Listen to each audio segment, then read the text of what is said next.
Hello everyone, today I will introduce this small toy gun.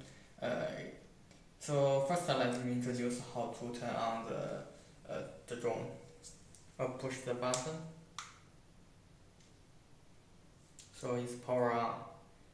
If you want to close it, the same push the button until the lights off, so the drone is off.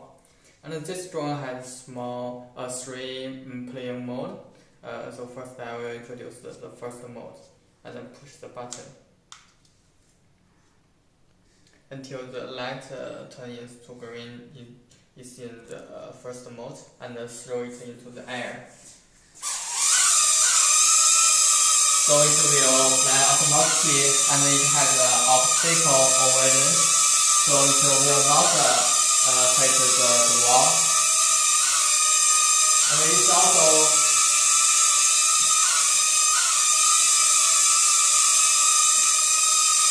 also body sensitive, so you can control it with your hand.